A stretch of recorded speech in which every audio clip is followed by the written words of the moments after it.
এই বছর শীতের তীব্রতা অন্য যে কোনো বছরের চাইতে অনেক বেশি এবং ভয়াবহ রূপ পরিগ্রহ করেছে। দেশের বিভিন্ন অঞ্চলে প্রতিদিনই প্রায় রেকর্ড সংখ্যক শীত এবং ঠান্ডা প্রতিদিনই পড়ছে এবং দিন যত যাচ্ছে সেটা তীব্র থেকে তীব্রতর হচ্ছে। আসন্ন ফাউন্ডেশন থেকে প্রতি বছর আমরা শীতবস্ত্র কার্যক্রম বা শীতের সময় শীতার্ত মানুষের সেবামূলক কার্যক্রম পরিচালনা করার সুবাদে আমরা প্রত্যন্ত অঞ্চলের এমন এমন মানুষের কষ্ট, দুঃখ এবং দুঃখ দুর্দশার চিত্র দেখার সুযোগ আমাদের হয়, যেটা আমাদের প্রত্যেককে নিজের বিবেকের কাছে দাঁড় করিয়ে দেয়। আমরা যেখানে শহরে ধনীর দুলালদেরকে দেখি বিজাতীয় সংস্কৃতি 31st নাইটের জন্য শত শত হাজার হাজার লক্ষ লক্ষ টাকা আতশবাজির আগুনে টাকা পোড়াচ্ছে, আকাশে টাকা উড়াচ্ছে, ঠিক এই সময়টাতে দেশের প্রত্যন্ত অঞ্চলের উত্তরাঞ্চল, দক্ষিণাঞ্চলের অনেক জেলার, অনেক উপজেলার বিভিন্ন গ্রামে, প্রত্যন্ত অঞ্চলে বহু মানুষ ভয়াবহ শীতে শীত নিবারণ করবার মিনিমাম ব্যবস্থাটুকু, সর্বনিম্ন ব্যবস্থাটুকু পর্যন্ত মানুষের কাছে নেই। এই ভয়াবহ বাস্তবতা যখন দেশের বিভিন্ন জায়গায় চলছে বা আছে, ঠিক একই সময় আমরা শহরের মানুষজন আমরা দেখি যে আতশবাজির আগুনে গোটা শহরকে কিভাবে প্রকম্পিত করা হয়, আতশবাজির আওয়াজে কিভাবে প্রত্যেকটা শান্তপ্রিয় মানুষের ঘুম হারাম করে দেওয়া হয়। প্রতি বছরই আমরা সতর্ক করি, ওলামা একরাম সতর্ক করেন এবং প্রশাসন থেকে যতদিন অতিবাহিত হচ্ছে ততই এ ব্যাপারে কড়াকড়ি আরোপ করা হচ্ছে, কিন্তু কার্যকর কোনো ব্যবস্থা আসলে নেওয়া হচ্ছে না। শীতের তীব্রতা এত ভয়াবহ রূপ পরিগ্রহ করেছে যে 6 ডিগ্রি 7 ডিগ্রি ঠান্ডা পড়ছে বিভিন্ন প্রত্যন্ত অঞ্চলে। এই সমস্ত প্রত্যন্ত অঞ্চলে যদি আপনার শীতের মৌসুমে একটু যাওয়ার সুযোগ হয়, যারা আল্লাহর কাছে নানা অভিযোগ করেন, মানুষের কাছে অভিযোগ করেন, আমি ভালো নাই, আমার এটা নাই, আমার সেটা নাই, তাদেরকে দেখলে আপনার মুখ দিয়ে অটোমেটিক আলহামদুলিল্লাহ আসবে যে আপনি তাদের তুলনায় রাজার হালে আছেন আলহামদুলিল্লাহ। পঞ্চগড়ে বেশ অনেক বছর আগে এত বেশি ঠান্ডা ছিল না, শীত বস্ত্র বিতরণ করার জন্য গিয়েছিলাম আমরা সুন্নাহ ফাউন্ডেশন থেকে। আমার মনে আছে এত ভয়াবহ শীত, এত অকল্পনীয় ঠান্ডা যে সেটা আমরা অনেক পোশাক আশাক পরেও নিবারণ করতে পারছিলাম না। অথচ এমন এমন ঘর আছে যে ঘরগুলোর বেড়া শুধুমাত্র কিছু প্লাস্টিক এটা দিয়ে বেড়া দিয়ে রেখেছে। সামান্য একটু বাতাস জোরে আসলে হু হু করে ঠান্ডা ঢুকে। সে ঘরের মধ্যে সামান্য একটু কাঁথা ছাড়া সেরকম ভালো একটা কম্বল ল্যাপ পর্যন্ত নেই, কিন্তু এর মধ্যে মানুষজন থাকছে এবং দিনাতিপাত করছে। বিভিন্ন অঞ্চলে এই শীতার্ত মানুষের কষ্ট দেখার মাধ্যমে যেন আমাদের বিবেক জাগ্রত হয়। এই জন্য আমাদের বাচ্চাদেরকে বন্ধের সময়, আমি প্রতি বছরই উদাত্ত আহ্বান করি আপনাদের কাছে যে বন্ধের সময় বাচ্চাদেরকে নিয়ে যারা ঘোরাঘুরি করতে যান তারা মাঝে মধ্যে অন্তত উত্তরবঙ্গে, দক্ষিণবঙ্গের এই সমস্ত গরিব এলাকাগুলোতে, শীত প্রধান এলাকাগুলোতে একটু সফর করেন, ভ্রমণ করেন, বাচ্চাদেরকে নিয়ে গভীর গ্রামে ঢুকেন এবং দেখান যে মানুষ কিভাবে দিন যাপন করে আর তারা ঢাকা শহর থেকে কি দিন যাপন করে। তাদের মধ্যে বিবেকবোধ জাগ্রত হবে, চেতনা জাগ্রত হবে, ইমানি চেতনা উজ্জীবিত হবে, তারা পরোপকারী হয়ে উঠবে ইনশাআল্লাহ। প্রিয় ভাইরা আমার, প্রত্যেকটা মসজিদ থেকে শীত বস্ত্র বিতরণের কার্যক্রম শুরু করা দরকার। শীতের মৌসুমের এই আমলটা আমাদের জন্য সুবর্ণ সুযোগ। এই দেশে এখনো শীতের তীব্রতা মানুষ মারা যায়, এর চেয়ে দুর্ভাগ্যজনক বিষয় আর কি হতে পারে বলে। আমরা মুসলমানরা যতদিন পরিপূর্ণভাবে ইসলাম অনুসরণ না করব, শুধুমাত্র ইসলাম কিছু ইতিবাচক আমল করার নাম নয়, ইসলাম পরোপকার, মানুষের কষ্টে তার পাশে দাঁড়ানো, অসৎ কাজে বাধা প্রদান করা, স্বাভাবিক এবং পজিটিভ যে সমস্ত নেকামলগুলো আছে সেগুলো করা, এই সবগুলা সামগ্রিক গ্রুপের নাম হলো ইসলাম। অতএব এই সামগ্রিকতা যতদিন না আসবে ততদিন পর্যন্ত আমরা পরিপূর্ণ মুসলমান হয়ে উঠবো না। আর এই প্রয়োজনে শীতের সময় শীত বস্ত্র বিতরণের উদ্যোগ আমাদের প্রত্যেকটা মানুষের যার যার জায়গা থেকে নেওয়া উচিত। এখানে আমরা যারা আছি, এমন মানুষ খুব কম আছেন যে তার বাসায় শীত নিবারণ করবার মতো প্রয়োজনের অতিরিক্ত কাপড় নাই, এরকম মানুষ এখানে খুব কম আছে। সবার বাসায় এমন কিছু কাপড়, এমন কিছু কাঁথা কম্বল আছে যেটা হয়তো আমাদের বাসায় ব্যবহার হয় না, উঠায় রাখছি। আমার 5টা সোয়েটার আছে, 5টাই আমার পছন্দের, সবগুলো রেখে দিস, অথচ 5টা আমি পরি না। আমি সেখান থেকে অন্তত একটা হলেও দান করতে পারি, নতুন কেনারও দরকার হয় না, কিন্তু সেই মানসিকতাটুকু পর্যন্ত আমাদের নাই। তো আমরা ইনশাআল্লাহ শীত উপলক্ষে একজন শীতার্থ মানুষের শীত হলেও নিবারণ করার চেষ্টা করবো ইনশাআল্লাহ। চেষ্টা করবো তো ইনশাআল্লাহ। নবী করিম সাল্লাল্লাহু আলাইহি ওয়াসাল্লাম বলেছেন, আররাহিমুনা ইয়ারহামুহুমুর রহমান, যারা অন্যের প্রতি দয়া করে রহমান তাদের প্রতি দয়া করেন। স্বয়ং আল্লাহ সুবহানাহু ওয়া তাআলা তাদের প্রতি দয়া করেন যারা আল্লাহর বান্দাদের প্রতি, আল্লাহ সৃষ্টির প্রতি দয়া করেন। এই জন্য ভাইরা আমার, ঢাকা শহরে এরকম শীত বিগত কোনো বছরে হয়তো অনুভব করে নাই মানুষ। এরকম ঝেঁকে বসা শীত দেখে প্রত্যন্ত অঞ্চলের গ্রামের মানুষের অসহায় শীতার্ত গরিব মানুষদের কষ্টটা অনুভব করা দরকার। অনেক মানুষ আছেন শীতের সময় কাজ করার সুযোগ পান না, তাদের খাদ্যের সংকট দেখা দেয়, তাদের পাশে খাদ্য নিয়ে দাঁড়ানো দরকার। আসনা ফাউন্ডেশন থেকে এই বছর আমরা আলহামদুলিল্লাহ এরকম বেশ অনেক মানুষের জন্য আমরা খাদ্যের প্যাকেজ রেখেছি, তাদের বাসা বাসায় খাবার পৌঁছে দিচ্ছি। হয়তো কয়েকদিনের কাজ চলবে, কিন্তু আমরা যদি সমাজের প্রত্যেকটা মানুষ দাঁড়িয়ে যাই তাহলে ইনশাআল্লাহ তাদের কষ্ট লাঘব হয়ে যাবে। নবী করিম সাল্লাল্লাহু আলাইহি সাল্লাম বলেছেন, ইরহামু মান ফিল আরদ, তোমরা জমিনে যারা আছে তাদের প্রতি রহম করো, তাহলে ইয়ারহামুকুম মান ফিস সামা, আসমানওয়ালা তোমাদের প্রতি রহম করবে। এই জন্য ভাই শীত উপলক্ষে আমরা ব্যবহৃত কাপড় চোপড়ের মধ্যে থেকে সুন্দর করে ধুয়ে পরিষ্কার করে ভাঁজ করে একটা কাপড় একজন শীতার্ত মানুষকে দিতে পারি, একজন গরিব মানুষকে দিতে পারি। আপনি বাজারে বাজার করতে যান, একটা অতিরিক্ত শীতের কাপড় নিয়ে যান, একজোড়া মোজা সুন্দর করে ধুয়ে পরিষ্কার করে নিয়ে যান। দেখবেন অনেক গরিব মানুষ আছেন রাস্তার পাশে শুয়ে আছে, অথবা আপনার আশেপাশে অনেক লোক আছেন যারা অনেক কষ্ট করছে।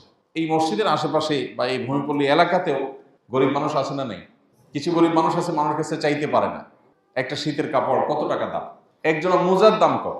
আমরা এবার 50,000 মোজা, 50,000 কানটুপি বিভিন্ন গ্রামের গরিব বাচ্চাদের জন্য, মাদ্রাসা স্কুলের বাচ্চাদের জন্য আমরা বিতরণ করছি।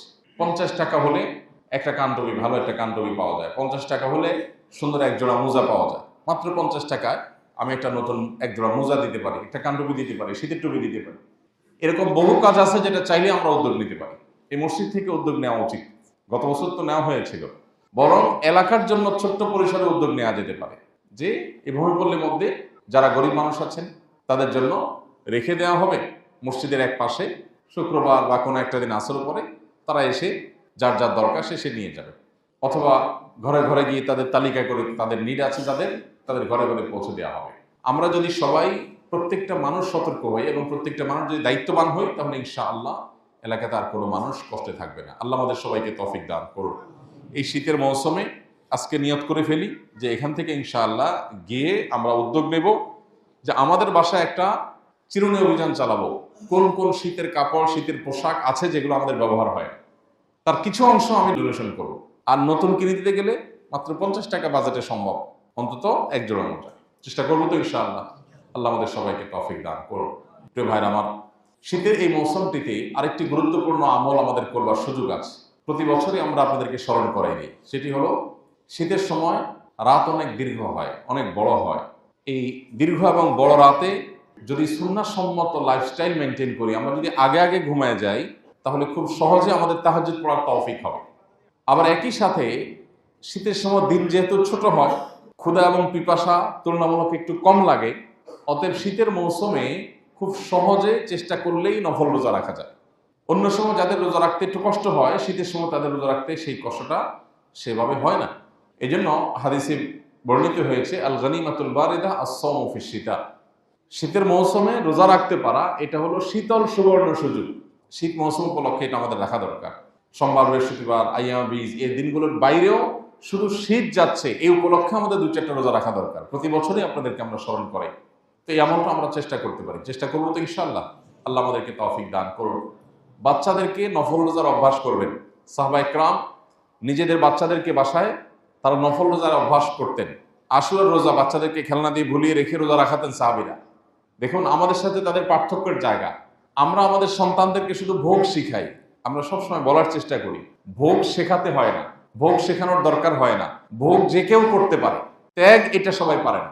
বাচ্চাদেরকে ভোগ না শিখিয়ে বরং স্যাক্রিফাইস এবং ত্যাগ শেখানো উচিত আমাদের।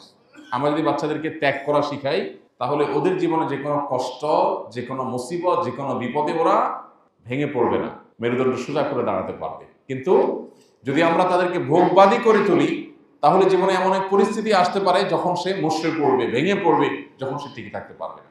এই জন্য বাচ্চাদেরকে রোজা রাখার অভ্যাস যে বাচ্চারা নিতে পারে, ধরেন 10 বছর, 12 বছর, 14 বছর, 15 বছর বয়স হয়ে গেছে, এই বাচ্চাকে নফল রোজা রাখা অভ্যাস করে। এই বাচ্চা যদি ক্ষুধার কষ্ট সে বুঝে, সে যদি অন্যান্য কষ্ট অনুধাবন করতে পারে তাহলে বিপদগ্রস্ত মানুষদের পাশে সে দাঁড়াবার মতো মানসিকতা তৈরি হবে। প্রত্যেকটা জায়গায়, প্রতিটা ফ্যামিলিতে এখন আমাদের সন্তানদেরকে আমরা ভোগবাদী করে গড়ে তুলছি। প্রত্যেকটা বাবা মা পাগল করা কিভাবে বাচ্চার মুখে হাসি ফোটাবে। হ্যাঁ, এই চেষ্টাটা স্বাভাবিক এবং ভালো, এটা নিষেধ না। কিন্তু সারাদিন শুধু হাসাবেন বাচ্চাকে কখনো কষ্ট সহিষ্ণু করবেন না, এটা কোনো আদর্শ বাবার কাজ না। এটি কখনো আদর্শ মায়ের কাজ না, আদর্শ প্যারেন্টসের কাজ না।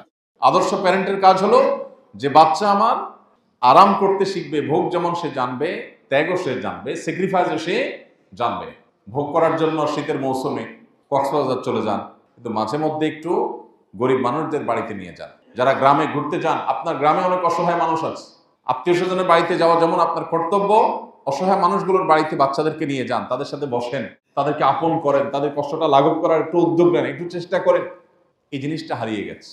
কেন আজকে আমাদের তরুণদের এবং কিশোরদের মধ্যে বসে যাওয়ার, নষ্ট হয়ে যাওয়ার, উচ্ছৃঙ্খল হয়ে যাওয়ার, বিপদগামী হয়ে যাওয়ার এই প্রবণতা ভয়াবহ আকার ধারণ করছে? কারণ কি? এর অন্যতম কারণ হলো শিক্ষা ব্যবস্থাতে তো নীতি নৈতিকতা নাই।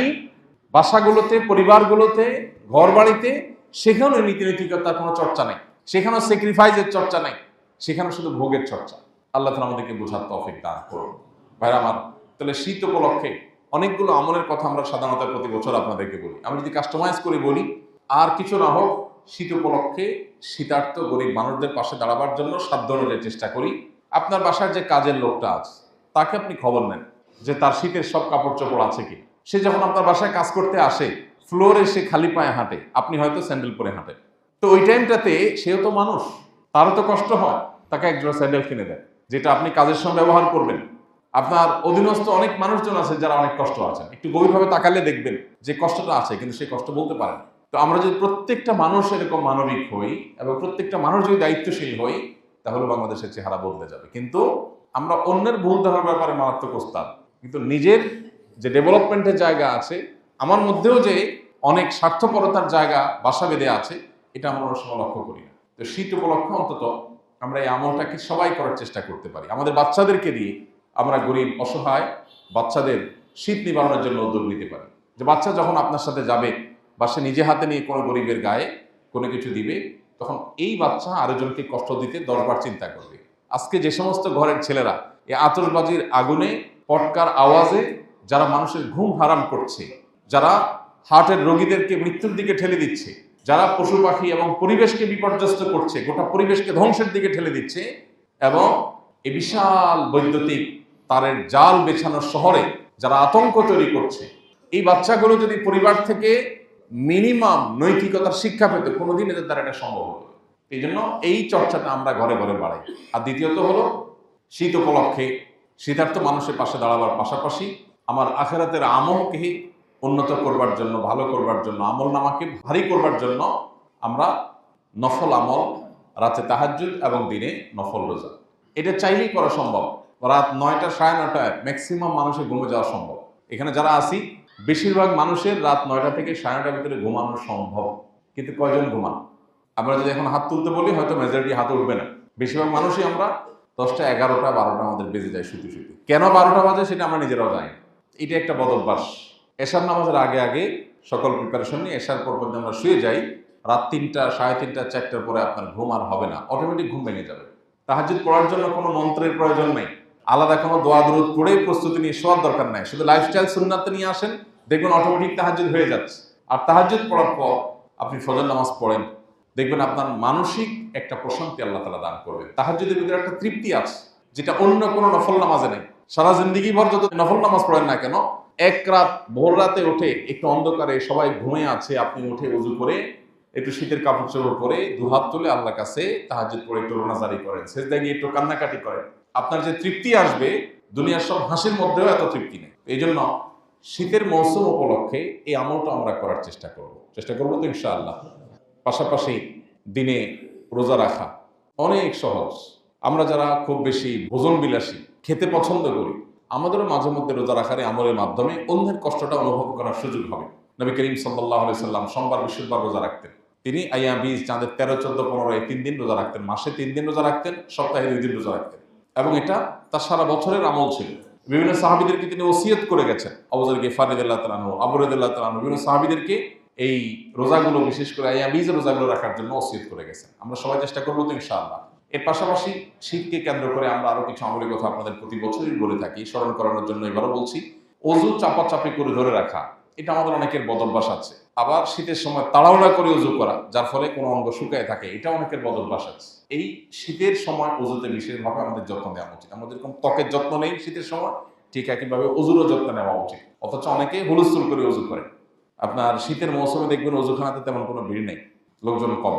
গরমের সময় ভিড় থাকে, শীতের সময় ভিড় নেই, কারণ আসরটা দিয়ে এশা পার করার প্ল্যান থাকে। কিসের মাগরিব? পারলে জোহরটা দিয়া এশা পার করতে পারলে বাঁচে, এমন একটা অবস্থা। তো এই যে এত শীতের ভয়, এখন গিজার আছে, ওয়ালের মধ্যে আমরা আছি। আপনি চিন্তা করেন, আজ থেকে ১৫০০ বছর আগে মক্কা মদিনাতে তখন এরকম আপনার দালান কোঠার ব্যবস্থা ছিল না, গিজারের ব্যবস্থা ছিল না, লাইনের পানির ব্যবস্থা ছিল না। আর মরুভূমির ঠান্ডা কত মারাত্মক সেটা তো বলার অপেক্ষা রাখে না। এক সাহাবী ফরজ গোসল হয়েছে এবং ফরজ গোসল হওয়ার পর সফরে ছিলেন, ভয়াবহ ঠান্ডা পানিতে গোসল করেছেন এবং তার মৃত্যু শেষ পর্যন্ত হয়েছে এটার কারণে। চিন্তা করা যায়, মানে কত ঠান্ডায় গোসল করলে বা কত ঠান্ডা পানিতে গোসল করলে একটা মানুষের মৃত্যু হতে পারে। কিন্তু তাদের আল্লাহর ভয় এত বেশি ছিল যে ফরজ গোসল হয়েছে, এখন বাঁচবো কি মরবো দেখা দেখিনি, আল্লাহর বিধান আমাকে মানতে হবে, যে শেষ। আর আমরা এত আরাম প্রিয় যে কোনোভাবে আমরা এটাকে কাভার করতে পারি না। আবার অনেকে আছেন ফজর নামাজ গরমের সময় মাশাআল্লাহ পড়তে পারলো, শীতের সময় ফজর নামাজ পড়তে পারেন না, আছে না নেই? বহু লোক আছে। অনেক মসজিদে দেখা যায় ফজর নামাজের মুসল্লি অনেক কম। তো এই জিনিসগুলোকে জয় করা, এটা আমাদের অন্যতম একটা লক্ষ্য হওয়া উচিত, অন্যতম একটা টার্গেট হওয়া উচিত। আল্লাহ আমাদের সবাইকে তৌফিক দান করুন। বাচ্চাদেরকে আমরা অভ্যাস করব, নিজেরাও অভ্যাস গড়ে তুলবো ইনশাআল্লাহ। শীতার্থ মানুষের পাশে দাঁড়ানো, নফল আমল করা, অযুতে অলসতা না করা, শীতকে কেন্দ্র করে আর যে সমস্ত বিষয়গুলো আছে সেগুলো লক্ষ্য করা। শীত এবং গরমের তীব্রতা আমাদের জাহান্নামের কথা স্মরণ করিয়ে দেয়। জাহান্নামে ঠান্ডা দিয়েও শাস্তি দেওয়া হবে জাহান্নামীদেরকে। এই জন্য খুব বেশি তীব্র ঠান্ডা অনুভব করলে আমরা আল্লাহ তাআলার কাছে জাহান্নাম থেকে পানা চাইব। আল্লাহ আমাদের